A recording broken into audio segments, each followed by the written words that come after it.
Hello all, welcome back to our channel Srujana Srinivas vlogs. మేము బాగున్నాం, మీరు బాగుండాలని కోరుకుంటున్నాం. ఈరోజు స్పెషల్ బ్రేక్ఫాస్ట్ మా ఇంట్లో సగ్గుబియ్యం కిచిడి. దీనికోసం ఒక కప్పు సగ్గుబియ్యాన్ని ఒక 2-3 అవర్స్ నానబెట్టుకోండి. ఇప్పుడు ఒక కడాయి పెట్టి అందులో ఒక గుప్పెడు పల్లీలు వేసి వేయించుకొని పక్కన పెట్టుకోవాలి. ఇప్పుడు అదే కడాయిలో ఒక టేబుల్ స్పూన్ ఆయిల్ వేసి టీ స్పూన్ జీలకర్ర వేసి జీలకర్ర చిటపటలాడాక ఒక 8 నుంచి 10 పచ్చిమిర్చి కచ్చా పచ్చగా చేసుకొని పెట్టుకోవాలి. మీ కారానికి తగ్గట్టుగా మీరు పచ్చిమిర్చిని ఇలా చేసి పెట్టుకోండి.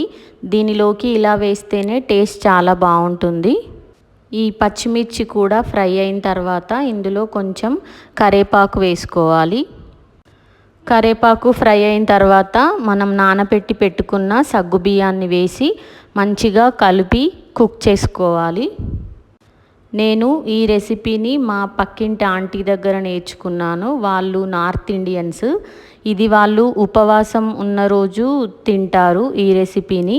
ఇది ఇన్స్టంట్ ఎనర్జీ వస్తుందని చెప్పి వాళ్ళు ఏ రోజు ఉపవాసం అయితే ఉంటారో ఆ రోజు ఇది ఖచ్చితంగా చేసుకొని తింటారు సగ్గుబియ్యం కిచిడి. చాలా సింపుల్గా చేసుకోవచ్చు, టేస్టీగా కూడా ఉంటుంది. మీరు ఎవరైనా ఫస్ట్ టైం ట్రై చేసినా కూడా మీకు ఇది టేస్ట్ బాగా నచ్చుతుంది. రుచికి సరిపడా సాల్ట్ కూడా వేసి కలుపుకోవాలి మంచిగా. ఇప్పుడు ఒక 2-3 చిన్న సైజ్ ఆలుని ఉడికించి పక్కన పెట్టుకోవాలి. ఆ ఉడికిన ఆలు తొక్క తీసేసి స్మాష్ చేసి ఆ పేస్ట్ని కూడా ఇందులో వేసుకోవాలి. టేస్ట్ చాలా బాగుంటుంది. ఇది మంచిగా కుక్ అయిన తర్వాత వాటర్ వైట్ కలర్లోకి మారుతాయి ఈ సగ్గుబియ్యం అంతా. తినేటప్పుడు కూడా చాలా మంచిగా ఉంటాయి.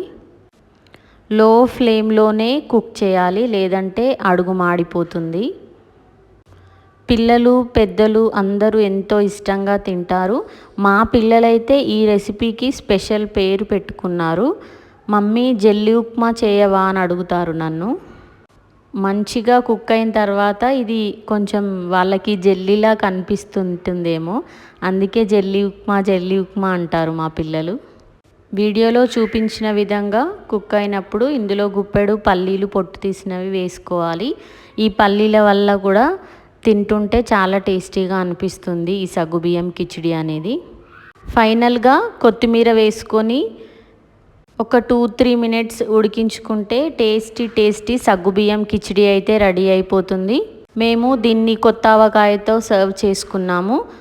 ఇలాంటి మంచి రెసిపీస్ కోసం మా ఛానల్ని సబ్స్క్రైబ్ చేసుకోండి, లైక్ చేయండి, షేర్ చేయండి. Thanks for watching.